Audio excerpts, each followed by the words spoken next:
Scott Welch, Muscle Insider Magazine, with Ron Harris from Muscular Development Magazine. How are you doing today, Ron? I'm doing great, Scott. How about you? Good. Countdown 1 week out today. We are both going to be in cold Columbus, Ohio. Are you excited or what? Yeah, I'm always excited for the Arnold. I'm glad it's back in its normal time slot, early March, and all the events are happening. The Arnold Amateur, all those other sports, everything is back to quote unquote normal for the most part. As far as cold though, you're up in Canada. I'm in Boston. Cold doesn't bother us. Yeah, you're right. Absolutely. Okay, so listen, I want to start off by just going over something quickly. And I think that if I could get your perspective on this, I think it would be pretty cool. So listen, this is the history we've got in terms of the history of the champions. So we got it starting off in 1989, Rich Gasperi wins the very first Arnold Classic. And tell me a bit about that. Did you have any experience with that show? No, the first Arnold I went to was the 95 Arnold when Michael Francois won. So, but I did have that 89 Arnold Classic. I believe NBC or ABC. I want to say NBC aired it as a 1 hour special. I taped it on VHS and I probably watched that thing 100 times till the tape was almost worn out. Loved that show. It's really incredible just to see. I mean, I hadn't realized until preparing for the interview with you how long the show goes back. You sort of lose sight of it sometimes. But Nick Walker winning it last year, obviously before that Bonac, and then we had Brandon Curry. And then obviously William Bonac again, Cedric McMillan, who's in the show, which is going to be interesting. We'll get your perspective on that. Kai Green won 3 of them. Dexter Jackson, he has the record. I believe he's won 4. 5, I think. 5. That's right. Sorry, my mistake. And no, it's just so much history here. Jay Cutler winning them 3 years in a row. And I believe that only Brandon Curry, Dexter Jackson, and Jay Cutler have ever won the Olympia the same year as the Arnold. And this year, if Curry can win the Olympia, then he would actually be the only one to ever do it twice, where he wins the Arnold and he wins the Olympia the same year. Not to say that that's going to happen with Big Ramy standing in his way, but we're always looking for some kind of record to be broken at these shows. Yeah, I don't think Cutler ever won. He didn't win the Arnold and the Olympia the same year, so I believe it's only been. So we look at Dexter did it in 2008. And then who else did it? We said Brandon, 2019. So I think it's only been done twice ever, but Brandon would be the first. I'm sorry, Ronnie obviously won the same year, didn't he? I thought it was Cutler. I thought Cutler, Brandon, and Ronnie did. Ronnie won it the same year. It was Ronnie then. There we go.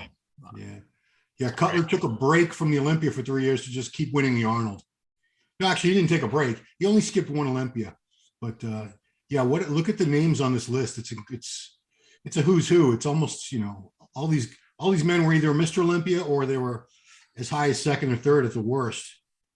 The one that stands out to me, Michael Francois won it. He's from Columbus, Ohio, won it in Columbus, Ohio, and it was on his birthday. Yeah, that was pretty freaky. But there's some here. Nasser El Sambadi not with us anymore. Just so much history here. One sticks out for me was Branch Warren, I think 2012. I think he had tore his quad that year on slipping on ice or something.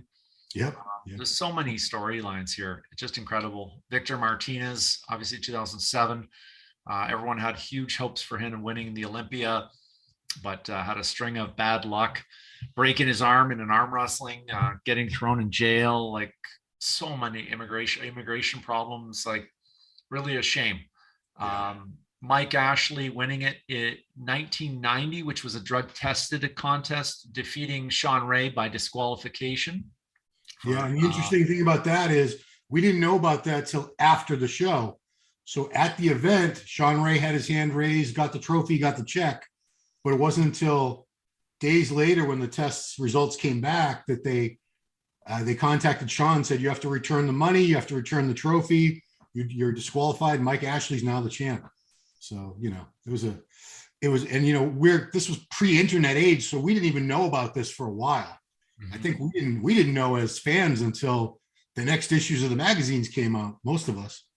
So, yeah. Incredible. Okay, now, so we're going to go through, we're going to run through the lineup here for a second here of who the competitors are. Okay, so this is a pre-edits, pre-fallout list. So obviously on here, Akeem Williams is out. Nathan Diasha is out. Samson's in. Rafael Brandao. Actually, That's right. He was the Rafael one. Brandao dropped out and Mohammed Shaban dropped out. That's right. That's right. So I think we're down to about 10 competitors here. Yeah. So, and obviously we equal representation because we have one Canadian on there. So that's making up 10% of the competitors. Got to have Regan Grimes there, living in Las Vegas. So it'll be interesting to see under Milo Sarsev's tutelage what he can do. Yeah. So let's go through this now. Okay, so I want to start off with, where are we looking at for Brett Wilkins? I honestly think Brett could be as high as second place. And I would not be surprised one bit if he ends up in second place. Wow. He's made a lot of improvements. He's 10 pounds up from his near win, his second place to Hunter Labrada last year at the Chicago Pro. And if you've been following him on social media, you see his update photos, big, full, dry, grainy condition. He looks tough. He looks very, very tough. There are obviously, there's other guys we'll talk about that could get ahead of him for sure, but I don't see Brett doing any worse than fourth place at the very worst. Wow. Yeah. It's incredible the size he has, the symmetry he has. And he just seems to be so tight, and it looks like he has gained some muscle since last year based on what we see on Instagram, obviously, but it seems like he's gaining it more just quality muscle rather than just a large bulk. Yeah. And it's crazy that he turned pro. I erroneously report his men's physique. He actually turned pro in classic physique at about 190 pounds, never competed in classic. Took a year off, came back as a 212, did a couple shows, realized he still wasn't carrying enough muscle on his frame to be competitive, disappeared for another year, came back last year, and wow, he was so impressive. I don't know if you were in Chicago at the Chicago Pro, it was in Atlanta, but he was the surprise of that show. He looked fantastic. And he's better now. Calling him second or fourth, and that's your stance. Our Muscle Insider predictor, Roger Lockridge, has him at fifth, so we'll have to see. Okay, so now we're going to go forward with Kuklo. Yeah.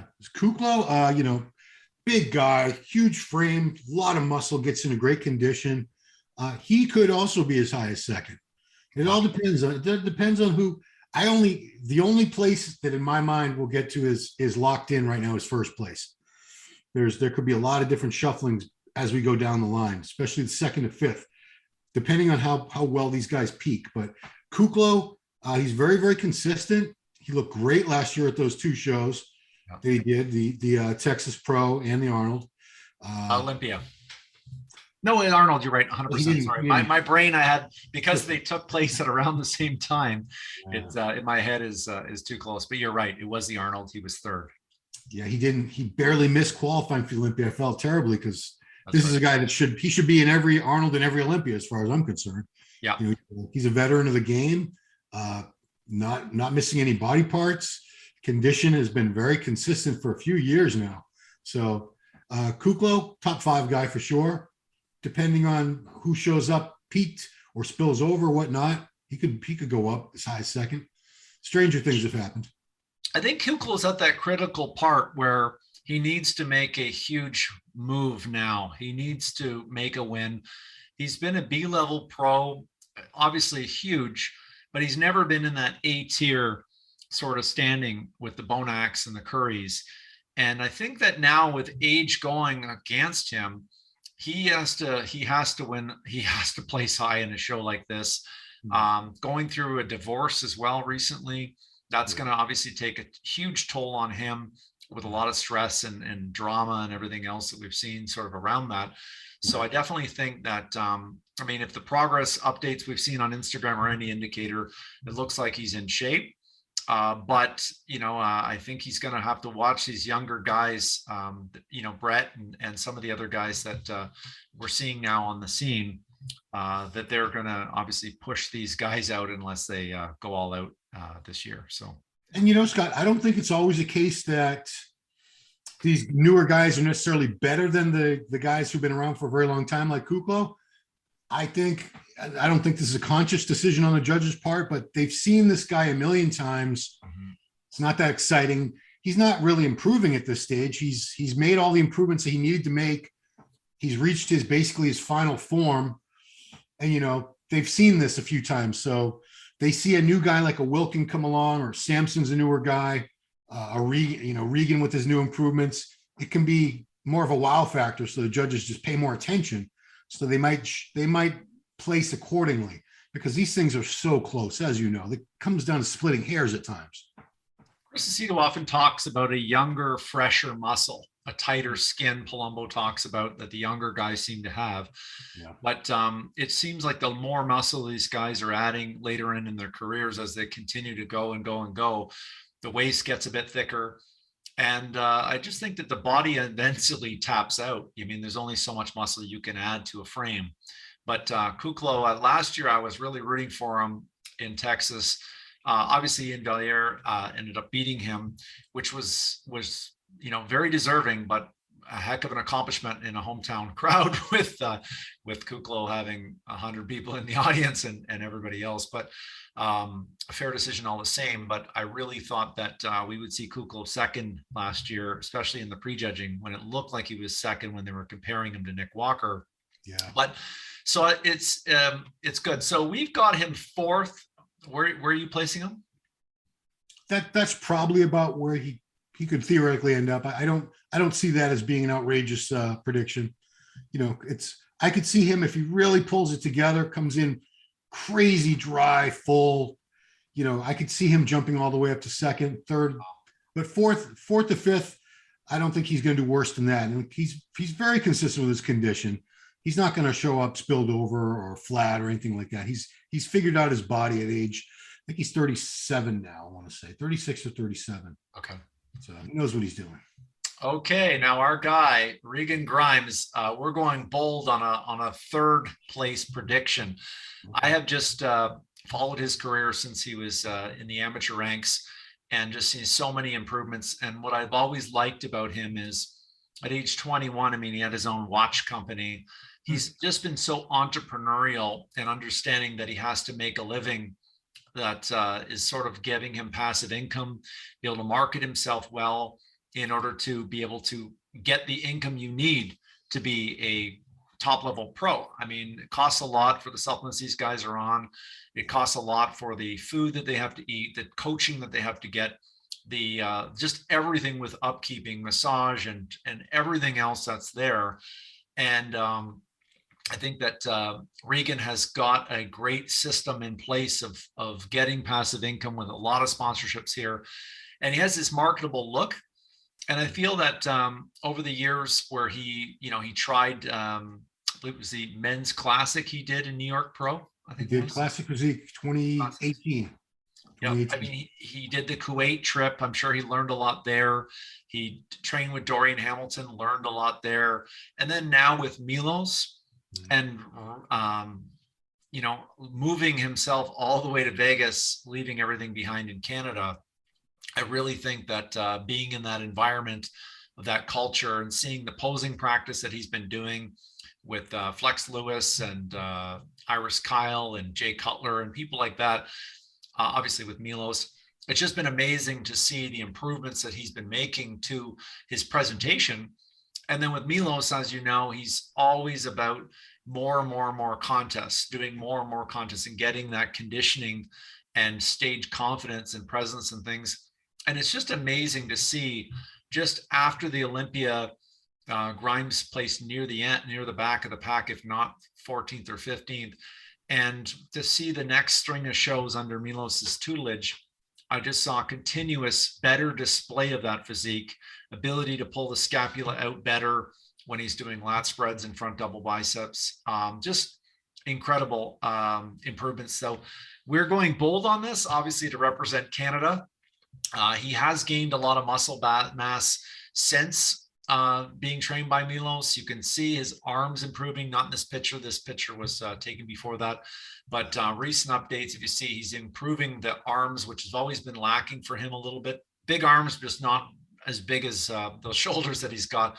Improvements on his legs as well. One thing I'm definitely think you're going to see, a lot of people, Next Strength and Power and the other sites have been saying that he's not going to be ready. He's too bloated. I definitely don't think that's going to be the case. In the recent update that they did with him first thing in the morning, I think on Valentine's Day, he was really, really lean already.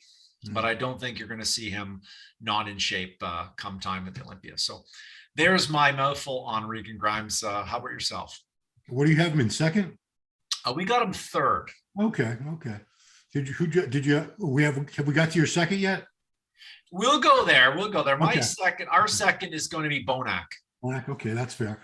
Yeah, Regan, I never thought he would be in contention for a top spot at the Arnold Olympia until I saw the way he looked at that Legion Sports Fest show 2 weeks after the last Olympia, where, like you said, he was second to last place at the Olympia, deservedly so. He was flat as a pancake. I've never seen him really round and full and bursting with condition. I've seen him with good condition, but flat. I've seen him a little fuller, but not as conditioned. Milos he's a maestro at peaking. He knows how to load these guys up exactly right. The training style with Milos and the giant sets. And I think that's a very bold but wise move on Regan's part to move all the way to Vegas. Every workout is personally overseen by Milos, and the improvements he's already making. I actually did a quick interview with him. He's going to be on the cover of MD. Nice. In the April issue. So he was up from the Olympia to Legion, was about 5 pounds roughly. And then I saw that. And then from then to now, he's added another 5 pounds. So he's about 10 pounds up. It's pretty amazing. Yeah, he's just incredible. And he's definitely got it working for him with knowing exactly how to market himself and just go. I mean, there's nothing this guy hasn't sacrificed for his ability to win the Olympia. Milos called it and said 3 years he could win the Olympia. Yeah, he has a plan. That's pretty bold. Well, I mean, it's realistic, because what is he lacking? He had some body parts that needed to come up, the arms, the chest, legs weren't great, but they're all getting better and better. We already know he has one of the best backs in the game and best set of delts in the game. Great structure. He's like basically a large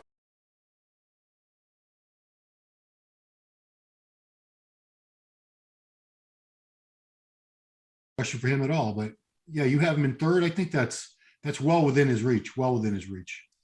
It's hard for us to really put him ahead of this guy. I mean, yeah. William Bonac is just so complete. There's just not, I mean, for his height, I mean, we obviously structurally, he's not as large as some of these other guys, but he's just so, like, there just is not one weak body part. Reminds me a lot of Dexter Jackson in terms of the balance and symmetry that he has.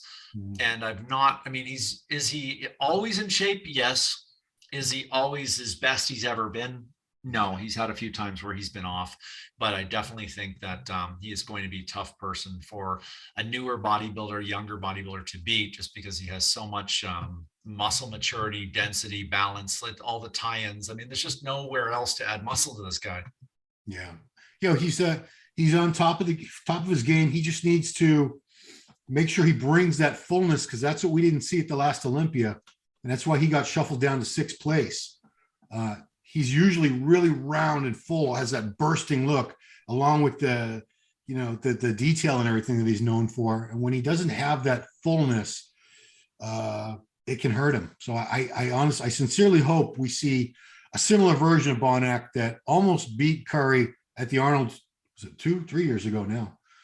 2019. Yeah, 2019. It was close. It wasn't like Brandon walked away with that show hands down. They had some really tough comparisons between the two at that show. Bonac is best. He's 2-time place prediction is Brandon Curry. I think he's the odds-on favorite in this show. Oh, come Tough on, to man. beat. I think last year, he was runner-up at the Olympia 2 years in a row, winning it the year prior to that. So being best in the world and then second, he's going to be very, very hard to beat. He just has that combination of symmetry and mass. And now at the Olympia, we saw him bring his legs up, and just definitely there really is no weak point. As long as he can be lean and keep the waist tight, he is going to be really, really. I don't believe he's beatable in this lineup personally. No.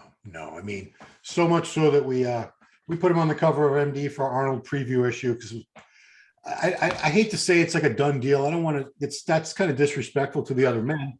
So I never want to put it that way, but just based on his track record, the man's phenomenal. He could have won this last Olympia. I don't think outside of the Ramy fan base, there would have been a huge uproar had he beaten Ramy and won that Olympia. It's just physique. The guy's, 245 pounds or so, round, full muscles, tiny waist, tiny joints. The legs, I think the legs could be a little bit bigger. The only reason they look smaller is when he stands next to Big Ramy, who's got like 36-inch quads. Yeah. Next to anybody else, his legs are never called into question. But you've seen all the update pictures. He's looking phenomenal.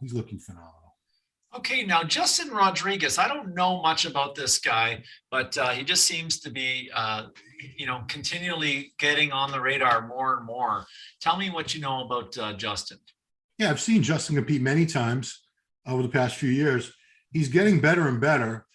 He had a couple shows, maybe 2 or 3 shows I saw where the condition was just not there. But when he's in shape, this picture you posted, the front double bicep, that's an insane pose for him.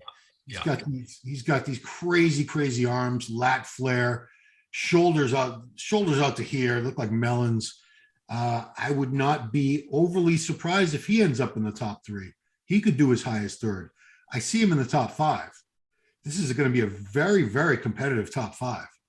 It's going to be he was 4th, and at the Olympia he was 10th in 2020. 2021 he was 8th at the Olympia. Yeah. Chicago Pro in 2020 was 2nd. New York Pro in 2020 was 2nd. So definitely had a really good couple of years. He's continued to creep up in the lineup. So definitely. Okay, so now we've got Fabio Giga Resende from Brazil. Resende, sorry. Fabio. Yeah, they just call him Fabio Giga. Giga is short for gigante or huge. Okay.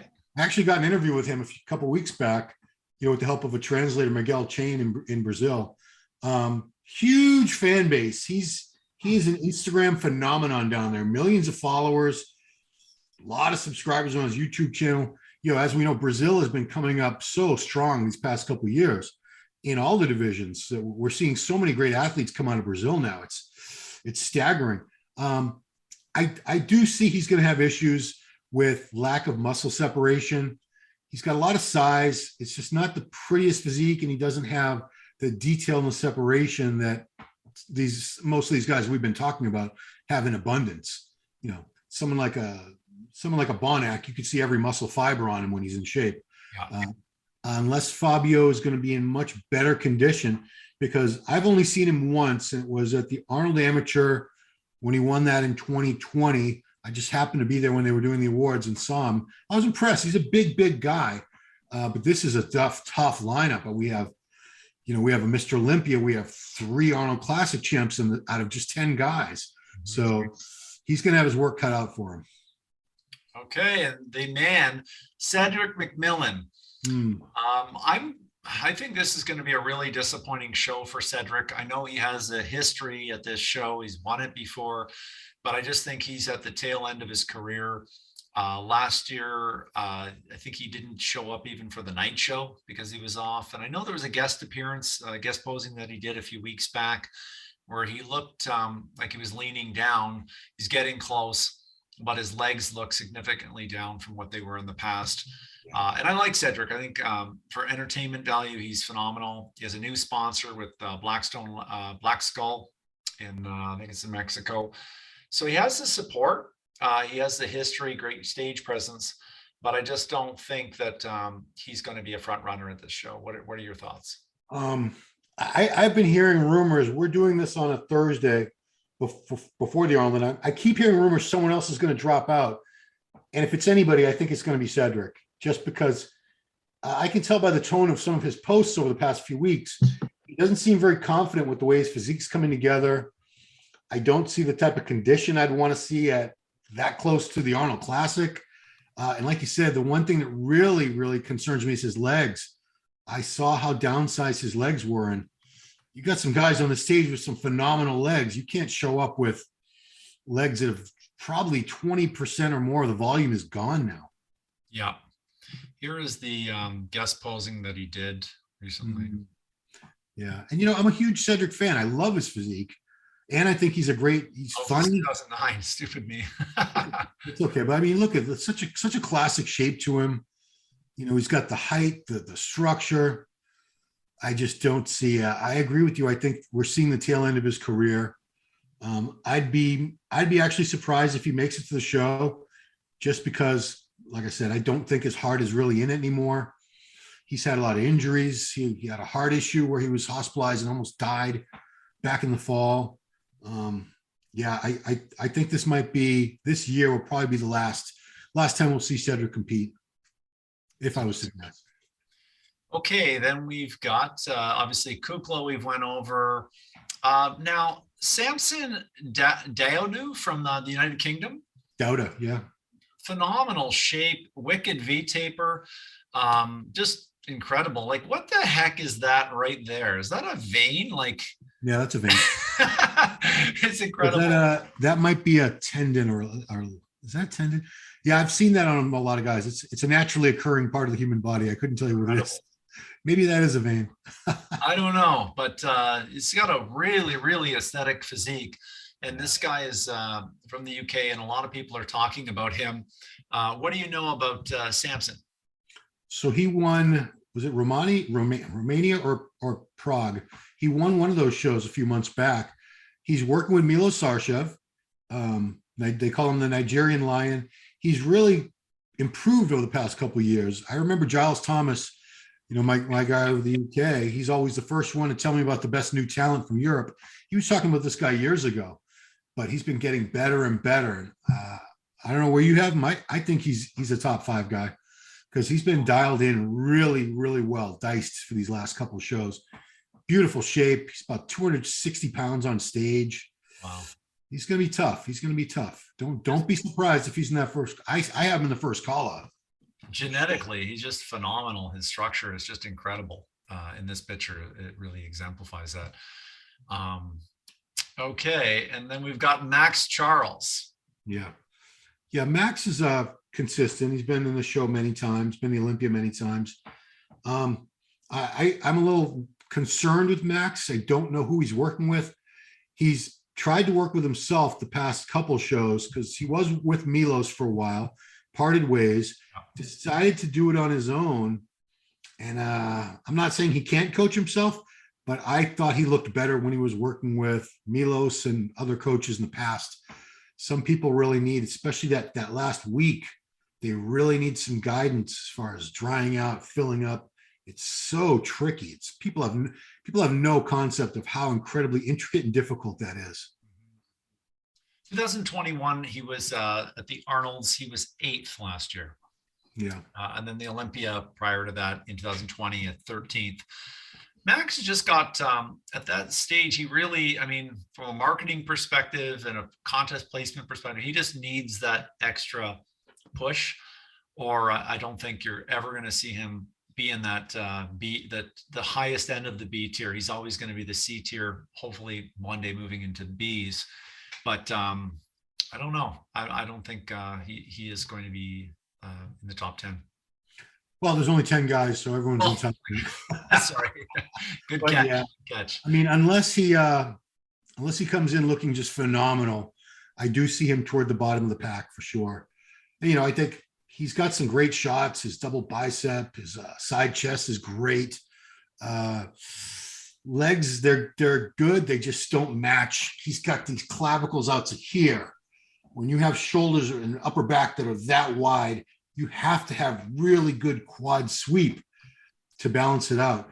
And, on most other people that don't have that crazy upper body width, it wouldn't be a big deal. But because he does, he still doesn't have the sweep on the bottom to really match it, to make that X frame the way I'd like to see. But I'd love to see him. He's a hard worker. He's done so many shows. I'd love to see him pull it out and come in looking phenomenal and surprise us. Absolutely. So that's it. I mean, this is our sort of predictions piece on this. Got to thank you very much. Obviously, check it out. You guys got to go over to musculardevelopment.com. You're going to see Ron Harris, as always, on the forum, the Muscular Development Forum. We're always seeing the call outs and the play-by-play. We'll love that. And I'm excited to see your interviews go on. So fans, definitely, you guys want to check it out. And you just do an awesome job. When do you usually get down there? Are you at the athletes meeting, the weigh-ins and all that? Yeah, so we do a lot of content for the YouTube channel during these coverage weekends, and it usually starts at the athletes, the meet and greet, which is not the meeting. It's a meet and greet for the fans to meet them, and the media people are there doing interviews. So we'll start doing those. But just want to point out this is the March issue of MD. We did nice. I did my own preview there. You can love it or hate it. Yeah, we'll be there. Are you going to be there, Scott? Absolutely. Going to see you in Columbus. So it's going to be, it's a very exciting. I mean, it's a really good time to get back in the US and sort of be a part of the giant festival and all the excitement that goes on. I'm really curious about it because the last Arnold I went to was 2 weeks after the virus just started to hit. And a day before I arrived was when the expo got canceled. Yeah. So it was an eerie feeling to be down there, and we didn't really know the significance of what was going to take place after everybody went home. So it was kind of it was interesting to see the media kind of come together. I saw a lot of friendships form, a lot of great dialogue. I spent some good time with Steve Blackman from Muscle Development and his son with Jordan, and just backstage, just getting to know those guys and how much to see Steve's passion for bodybuilding has just been so great, and for health, and I just can't. But if he dyed his hair black, that guy could pass for late 40s. It's just incredible to see how good and meticulous he eats. And you wish you could kind of you hope that in the future you could be in that stage with health and loving what you do and doing it with what the people you love. And I know that he values you and Gilles and all the people that Gilles, that really makes Muscle Development, the top bodybuilding media source in the U.S. not North America, but let's just say USA. Yes, which is the Mecca, right? Sure. Okay. Well, thanks for having me on, Scott. Thank you again.